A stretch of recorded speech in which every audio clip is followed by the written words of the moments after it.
अगली बार केवल ये अकेली बहनें ही प्रयत्न नहीं करें, हम सब लोग भी अपने अपने स्तर पर प्रयोग करके और उन आने वाली पीढ़ी को इससे जोड़ने का प्रयास करें। तो वास्तव में राम एक व्यक्ति और कौशल्या की गर्भ से पैदा होने वाला बालक जरूर है, लेकिन जीवन की परीक्षाओं से निकलते निकलते वो जो है ना राम है, वो मर्यादा पुरुषोत्तम राम बनने की स्थिति में आ गया। तो व्यक्ति के कर्म ही व्यक्ति को साधारण से लेकर के ईश्वर के स्वरूप बना सकता है। ये है हमारी सनातन संस्कृति। व्यक्ति जिस दिन पैदा हुआ उस दिन वो प्रभु का रूप नहीं था, लेकिन अपने कर्मों का टेस्ट जिस तरह से दिया और एक बात सिद्ध कर दी कि व्यक्ति के जीवन में कष्ट जो आते हैं उसका जो और पूरी ताकत के साथ में मुकाबला करके अपना रास्ता तय करता है। मैं सोचता हूँ भगवान का स्वरूप होते हुए भी उन्होंने जिस प्रकार की अपने जीवन की साधना और जिस प्रकार के कष्टों को देखा, कोई सोच भी नहीं सकता, कल्पना भी नहीं कर सकता, दिमाग में भी नहीं आ सकता कि ऐसा भी कोई जीवन हो सकता है। तो मैं सोचता हूँ कि यह जो हमारी महान संस्कृति है, इसने हम और आप तक इस बात को पहुँचाने का प्रयास किया है। और रावण जो है ना, सब प्रकार के सशक्त, बुद्धिमान, ताकतवर सब कुछ होते हुए भी केवल और केवल अहंकार के कारण से उसको रावण कहलाया। अब हम लोगों को विचार करना चाहिए कि हमको दुनिया किस नाम से पुकारे, तो हमने समझ में आ जाएगा कि रावण क्या है और राम क्या है, दोनों में अंतर क्या है ना। अंतर बहुत छोटा सा है लेकिन कितना गहरा है। और इसलिए उस दशानंद का अपन हर दशहरे के दिन उसको जलाते हैं। ये रावण नहीं जलता है, हम जलाते हैं अहंकार।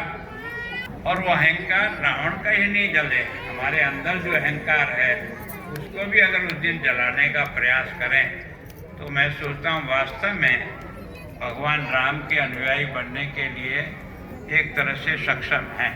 तो मैं सोचता हूँ ये फंक्शन और ये बार बार और वर्षों तक रावण जलाने का केवल पढ़ने का कार्यक्रम नहीं है या कोई दृश्य देखने का कार्यक्रम नहीं है, समझने का है कि एक व्यक्ति के जीवन में सब कुछ होने के बाद भी एक अहंकार ने उसको कहाँ से कहाँ तक गिरा दिया कि आज दुनिया में सब नाम रखते होंगे लेकिन कोई भी अपनी संतान का नाम रावण नहीं रखता।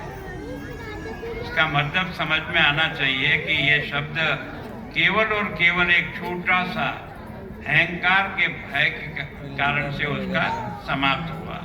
अब ये हमें सोचना है कि आज की तरह जैसे कहा ना कि हम सब देखें कि अब इस देश में कितने रावण हैं कितने नहीं हैं, इसका वर्णन करने की जरूरत नहीं है। हम अपने आप को ही देख लें कि मैं तो उस लाइन में नहीं हूँ, अगर उस लाइन में हूँ तो बाहर निकलने का प्रयत्न क्या करूँ, कर सकते हैं। मनुष्य के लिए कोई काम असंभव नहीं है। तो मैं सोचता हूँ बहनों का बहुत बहुत स्वागत, अभिनंदन।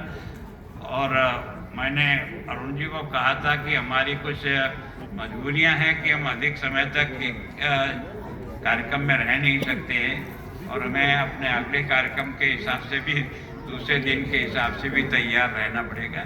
आप सबसे क्षमा चाहते हुए आप सब की तरफ से एक बार जोर से ताली बजाकर इन सब बहनों का